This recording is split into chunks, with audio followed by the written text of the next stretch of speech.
Ik mag hier vandaag zitten met Sophie Furnier en met Dirk Versees.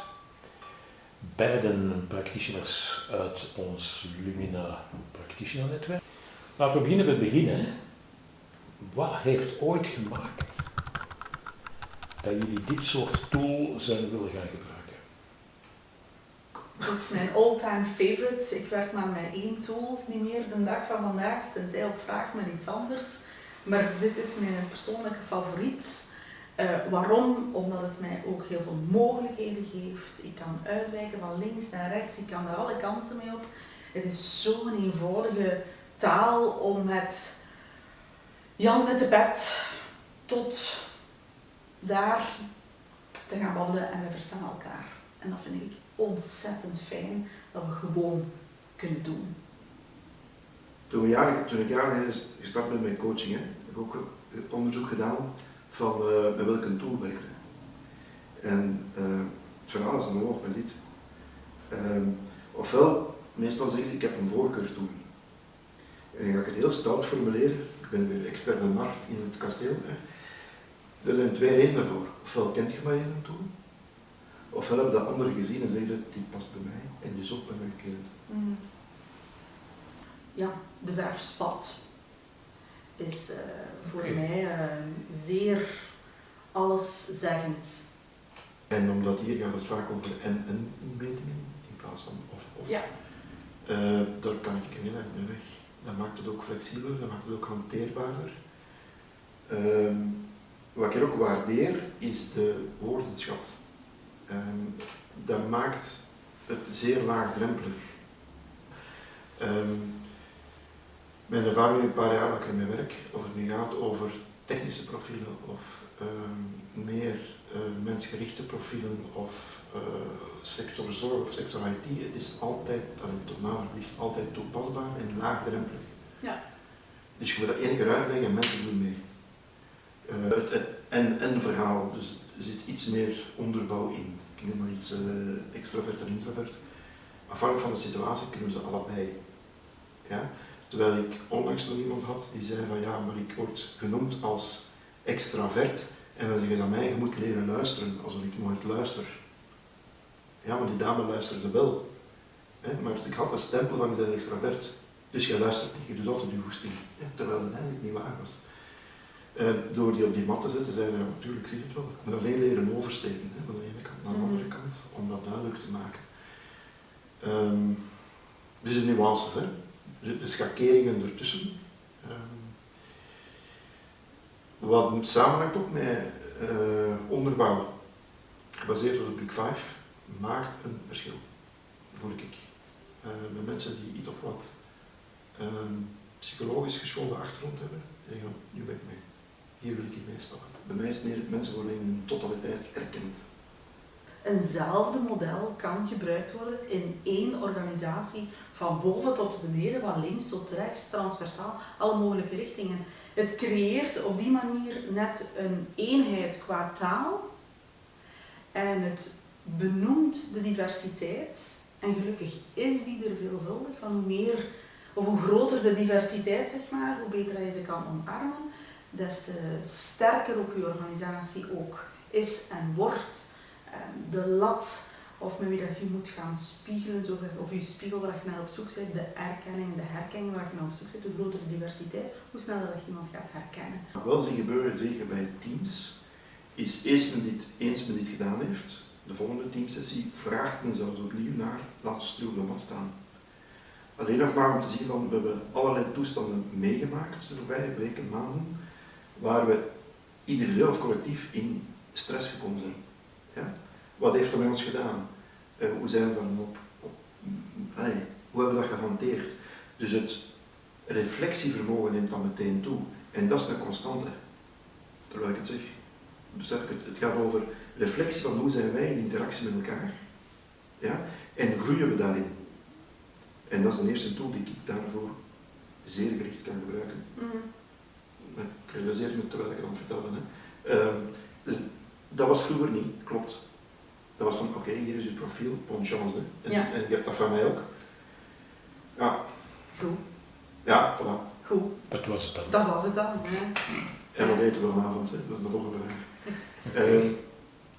Ja, ik heb ook die ervaring. Andere tools heel vaak, daar blijft het dan bij het veilige ikje, die cocon.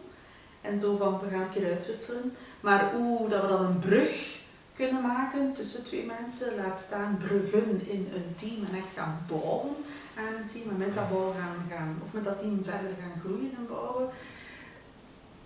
Daar gebruik ik de tool ook bijzonder vaak voor, om, wat dat Dirk ook aangeeft, het reflecteren nadat we een project hebben gedaan. 1, om dat project op te zetten, in de eerste plaats, werken met de krachten die er zijn in een team en misschien nog meer met de goesting die er is binnen een team. Niet noodzakelijk de kracht, maar de goesting die er wel is. En dan misschien duo's of trio's maken, waarbij dat dan de goesting versterkt wordt door de kracht die er dan is.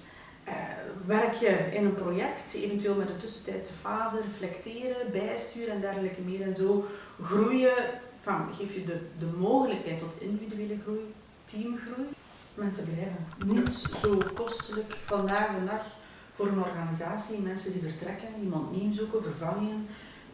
De opleidingstijd, energie, middelen, geld dat daarin kruipt, dat is onwaarschijnlijk. Mensen blijven. Ze voelen zich gehoord, ze voelen zich gezien. De erkenning van er straks. Ja, voelen zich gehoord, voelen zich gezien, voelen zich deel van of worden een deel van, want er is begrip of inzicht waarom dat iemand daar buiten stond of waarom iemand zichzelf, ik heb er mij blijkbaar buiten gezet en ik zie nu in waarom en dit is wat ik kan doen en die brug wordt gebouwd. En ik ben nog maar zelden een afstand zo groot tegengekomen dat er geen brug zou kunnen gebouwd worden. Het is, het maakt iets los, goesting, een willingness, cohesie zeg maar. In mijn ervaring heeft het ook te maken met eigenaarschap. Ik zie teams eigenaarschap opnemen over hun taken, maar ook over hun persoonlijk leiderschap. Omdat je hier heel duidelijk de taal hebt van goh, Sophie, nu ben je toch wel iets te competitief bezig. Ik ben niet mee. Ja? Dus dat wil zeggen dat wij onderling een gesprek gaan hebben, waardoor de relatie goed wordt en de prestatie is ook veel beter. Dus de kwaliteit van de relatie bepaalt de performance van hun team. Ja, input-output. En daar hebben zij nu een tool om zelf aan te werken. Ja. Vaak heb je, door het feit dat iets niet goed functioneert in een geheel, heb je indirecte kosten. Anderen hebben er last van. Door die te doen, krijg je een beter functioneren met ook een uitstraling op de omgeving. Dat is de indirecte opbrengst. Wij zetten het duurzaam in over de hele lijn. En over de hele lijn, dan gaat het over aanwerving tot afwerving. En het hele traject dat daartussen zit, tot interne mobiliteit toe. Het gaat over zoeken naar de juiste persoon op de juiste plaats, die laten of meegaan zeg maar, in dat groei en in dat ontwikkelingspad. Wat vandaag een teamlid kan zijn, is morgen een teamleider en binnen een paar jaren een manager en dergelijke. Dus we hebben het over een volledig traject tot leiderschap en niet alleen persoonlijk leiderschap, maar we hebben het dan over management en leiding geven. Dus dit rendeert sowieso in een organisatie. Mensen worden gezien en herkend, wat we daar net al over gehad hebben, en biedt mogelijkheden op langere termijn, zonder in een kotteke te moeten zitten, want het model pint jou net niet vast in een kotteke. Integendeel, het stimuleert u om te gaan ontdekken als je dat wil. Ja, en daar sluit ik meteen mee aan. Dus het heeft iets fluïde, hè, dit model. Het heeft iets vloeibaar in termen van vandaag gedraag ik me eerder luchtig en morgen ben ik eerder creatief. Zeg maar, afhankelijk van de context, afhankelijk van de persoon tegenover mij, afhankelijk van de situatie, noem het maar. De tijd dat is mijn mening eigenlijk sterven. Hè. De tijd dat je dus een mooi organogram tekent en dan kun je 10 jaar mee verder, game over. Ja. Het gaat hem eerder over, de organisatie wordt ook fluïde. Wat wordt van ons verwacht? Wat wordt van ons dan als team verwacht? Ja. Hoe gaan we dat doen? Dus je krijgt diverse rollen. Maar die diverse rollen kunnen verschillen afhankelijk van het thema. En dan zijn we vertrokken, want dan is dit een heel mooie tool. Dus in een expertise willen we, Sophie, ik hoor dat jij iets of wat gele voorkeur hebt. Lichtjes. Zo algemeen te zeggen. En wij moeten samenwerken, dan ga ik u uitdagen aan de blauwe kant. Right? Maar dat wil zeggen, als jij de lead hebt in een proces dat wij samen moeten doen, een project dat we samen moeten leveren, ga ik u af en toe wat triggeren op, en we hebben nog structuur, maar in een goede manier. Terwijl, als ik de lead heb in het project, zal Sophie mij wel triggeren van, hey, is er nog ruimte om iets creatiefs te doen, of moet iedereen in de post lopen? Dus afhankelijk van de situatie is de rol verschillend, maar ook onze energie en onze eigenschappen die we kunnen inzetten. Dus hoe meer je oefent met die model, en dan kom ik terug, het is niet of het is en, maar op allemaal vlakken. Ja. Dus wat dat sluit dat aan bij de hedendaagse organisatie. Zeker. En zo volatiel als dat de omgeving, politiek, cultuur is, op globaal niveau evenzeer. Al wat er gebeurt op globaal mondiaal vlak, geopolitiek. Je moet flexibel kunnen omgaan met alles wat op je afkomt. Dus begint het al met hoe flexibel ben ik en hoe flexibel kan ik zijn, hoe flexibel wil ik zijn en waar zit nu net die flexibiliteit? Om dan tegelijkertijd nog altijd trouw te blijven aan wie dat je bent. Zodanig dat het nog altijd comfortabel voelt. Het is leuk om af en toe een keer toe-dipping gewijs uit de comfortzone te stappen, maar ook weer niet voortdurend. Als we divers zijn, kunnen we ook complementair zijn. Dus als we die relatie goed maken, dan kunnen we, zoals het worden van net, van positie wisselen waar nodig. Top. Een ander stuk aan diversiteit is dat we krijgen nu steeds meer generaties op dezelfde werkvloer. Dat is ook een soort diversiteit. Ja, dat werkt anders, hè? Toch? Ja. Ook al is maar de aandachtsboog korter en zijn de verhoudingen anders en de uitwisseling is anders. Dit is een tool die daarvoor kan gebruikt worden. Omdat niks is goed, niks is slecht en we kunnen allemaal alles als we er gaan op oefenen. Want het gaat over gedrag. En dat is een boodschap die je aan gelijke leeftijd kwijt kunt. Dat we het ook gebruiken is eigenlijk vertrekken van het potentieel dat we al hebben. Ja. Al die data, en dan zit ik nu meer aan een voor mij iets minder bedeelde blauwe kant, maar die wel te gaan inzetten, al die data te gaan verzamelen en zien we daar zeg maar een soort van rode draad in. Ja. Vanuit het idee vertrekkende wie bij ons werkt, fit bij ons, past bij ons, doet zijn job goed. En hopelijk ook graag, want anders zouden ze niet meer bij ons zijn. En dan gaan we zeg maar alles in de blender gaan stoppen en dan zouden we de theoretische blueprint moeten hebben van dat specifieke profiel.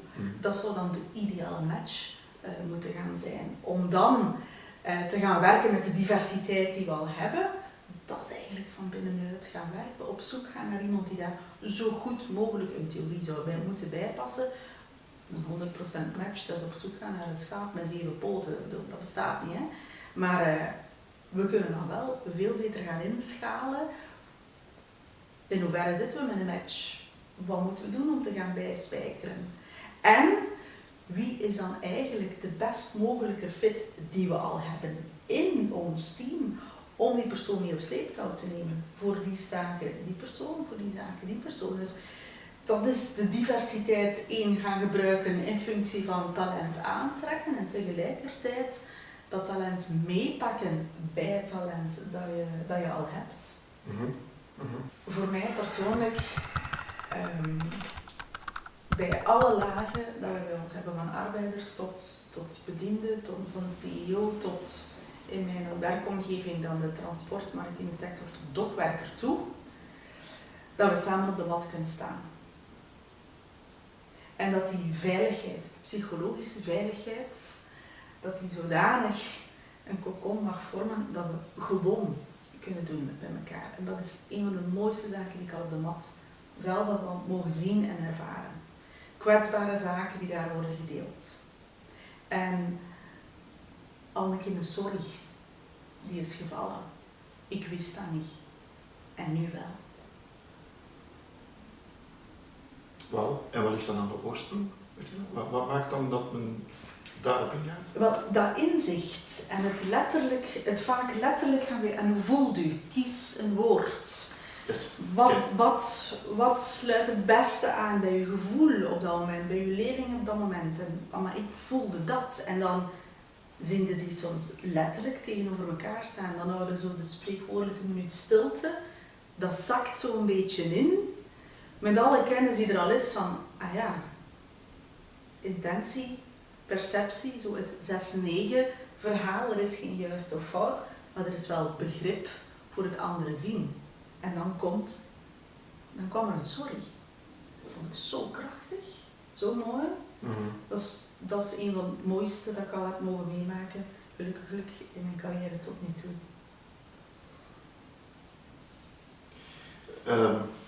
Ja, voor mij is dat is nogal wat, denk ik. Om zelf de tools te ervaren, om certificeerd te raken en zo verder, komen op een aantal dingen uit. Een van de zaken die bij mij eindelijk een naam kreeg, was resoluutheid. Dus wat maakt nu dat ik begin al van alles, maar ik werk niks af. Dus ik ben heel goed in to-do-lijstjes maken en die de dag nadien overschrijven. En dat heeft te maken met ervoor gaan, ondanks tegenstand, ondanks weerstand, wat dan ook. We werken het ook af. Dus het is mijn grote winst, als ik één ding kan noemen, voor mezelf, van het gebruik van deze tool.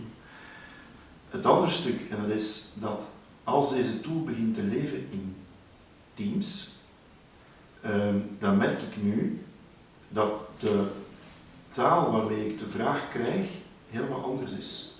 Vroeger had ik iets van, Dirk, je moet eens afkomen, want het gaat niet goed met de chef in het team. Oh, wat is er niet goed? Dat weet ik niet, maar het gaat niet goed. Doe er iets mee. En dat was zo van, is het nu de bedoeling dat je terug in dat kadertje past, of wat is nu de bedoeling? Dat moest je dan zelf wel gaan uitzoeken. Onlangs kreeg ik iemand die zei van, ik ben bang dat ik met een medewerker ga verliezen. Ja, zij doet er iets aan. Ik zei, en waar gaat het over? Dat hem de job niet meer doet, of dat hem in overdrive raakt, alleen dat hem overstrest raakt, als we niet oppassen in een burn-out. En zijn antwoord was allebei. Ik dacht van, oeh jong, dat is een heel andere intakegesprek dan dat je als coach afkomt van, kom wel op, want het werkt niet. Ja? Ik van, oké, ik kan het. En met 3 woorden, ik was mee. Want ik heb die man zien functioneren in het team op de mat. Ik zei, ik denk dat hem dat en dat en dat. Ik zei, ja, dat heb ik ook gezien. Dat maakt dat ik bang ben te worden. Dat ik hem ga kwijtspelen. Gaan we het maar aan. Starten maar. Dat is, daar is iets... mij is dat heel ontroerend in termen van, we creëren iets enorm mensgericht. Onafhankelijk van de voorkeuren. Je creëert iets enorm zorg voor de mens in de organisaties. En dan zitten we terug waar we gestart zijn, dat gaat over herkennen. Ja. Zeer inclusief. Ja. Dat is... Ja. Inclusief. Right. Ik denk dan automatisch, en zo gebruik ik het ook, aan de 5 functies. Ik gebruik niet graag dysfuncties. De piramide van Lencioni, de onderste laag, vertrouwen, daarop te gaan inzetten. En dan heb je vrij snel een rimpeleffect naar alle bovenliggende lagen. En veiligheid betekent al, wie ben ik, wie zijn mijn teamleden, wat kan ik doen in mijn kleine cocon om daar veiligheid te gaan creëren. En heel veel veiligheid samen is heel veel veiligheid in één keer. Dus het begint op kleine zaken en dit gaan gebruiken is zo laagdrempelig daarvoor. Ook door de vele speelse elementen die er mogelijk zijn. Werken met de kaarten, werken met de mat, werken met stellingen. We gaan een keer gaan wandelen. Je kunt zoveel speelse zaken toepassen om het licht te kunnen gaan laten branden bij iemand. En bij iedereen is dan de ingang net een beetje anders. Maar op die manier werken aan veiligheid en dus welzijn binnen een team, binnen een organisatie, is een geschenk om met zoiets te mogen werken. Ik zie diezelfde medewerkers dan buiten de organisatie. En dan, wat je heel snel kunt zien hier, is de congruentie van hetgeen wat die persoon doet. Hè. Dus staat die sterk of niet? En een fantastisch instrument is daar te kijken naar instinctief dagelijks overbelast gedrag. In hoeverre liggen die naast elkaar of uit elkaar en verwisselen nog eens van kleur ook onderweg. Dus als je zo'n 3 posities hebt die heel ver uit elkaar liggen, dan is dat heel vermoeiend op elke dag te komen werken. Want je doet dingen tegen je natuur. Ja. Ja? Dat ter sprake brengen is gigantisch voor het inzicht van de persoon in kwestie. Van de individueel. Niet welzijn in de organisatie, maar het individueel welzijn van een persoon. En daar begint het, want als dat niet nog is, gaat het niet presteren in de organisatie.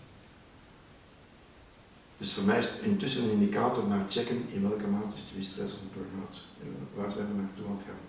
En als dat te spannend wordt, dan ga ik nu ook rapporteren. Ik moet geen gewone coaching, maar hier hebben we iets anders nodig. En de persoon in kwestie, die dat dan ziet, die zegt dan, ja, klopt. Oké. Dat zijn wij. Het erkennen van waar sta ik nu. In persoonlijk welzijn. Ja, en daarop inpikkende, dat persoonlijk welzijn, hoe past het dan binnen teamwelzijn? Ja. En hebben we dan die mogelijkheid om bijvoorbeeld daar flexibel mee om te springen? Kunnen we mensen intern gaan wisselen, zodanig dat het welzijn en dan hoe dat die uit elkaar liggen, de instinctieve dagelijks overbelasten, dat dat wat dichter bij elkaar komt, dat dat comfortabeler voelt. En dan ga je gaan werken op individueel welzijn, de persoon zelf, maar ook op teamwelzijn. Ja. Op teamwelzijn, ik moet anders invliegen dan bij jou, hè. Maar als ik een team zet en ik vraag hen hoe zijn jullie de dag vandaag meestal bezig, actief, en ze gaan allemaal op een overbelaste positie staan. Ja, dus de vraag, dat wel door. De vraag is, wat gaan we dan doen? Ja, wat gaan we dan doen dat we niet collectief welzijn achteruit gaan? Ja? Of kunnen we dat zelf? Hebben we externe bronnen nodig? Heb je hiërarchie nodig? Heb je HR nodig? Waar moeten we zijn? Maar blijf niet aanmodderen als je weet dat je tegen de muur aan het lopen bent. En dat is dan het collectieve, vind ik heel sterk. Dat kan ik wel doen met een team. Ja. Hoe was dit? Ik vond dit plezant, ontspannend. Het doet mij nog eens denken van, we zijn er eigenlijk ook nog mee bezig met die tool.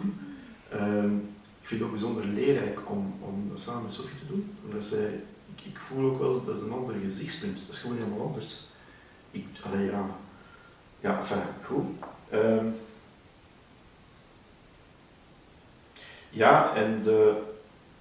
Hoe was het om hier te komen? Ja, dat is gewoon van, we zien wel. Ik denk dat dit soort bijeenkomsten ook gebeurt in deze sfeer waar we het over hebben. Van, als je dat gebruikt en je kunt daar veiligheid mee creëren, wat kan maar fout lopen? En we zijn niet weggelopen, dus ik denk dat het in orde is. Sorry. Zeer verrijkend. Het verschillende perspectieven inderdaad. Hoe dat we het elk dezelfde tool gebruiken, elk met een andere insteek, een andere bril. De vrijheid, elk een andere vrijheid die we genieten, vind ik zeer fijn om te horen. Wat ik me ook realiseer nu, terwijl we hier bezig zijn, is als we, en ik weet dat ook, maar ik word er dermate bewust van, als voor mij de opdrachtgever van de organisatie de tool kent, ermee gewerkt heeft, en ik werk ook met die tool, dat u,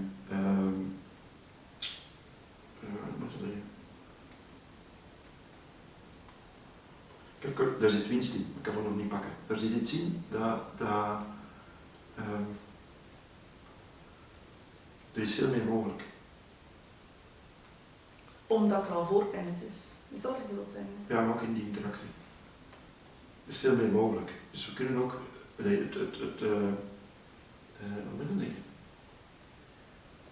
als ik met een opdrachtgever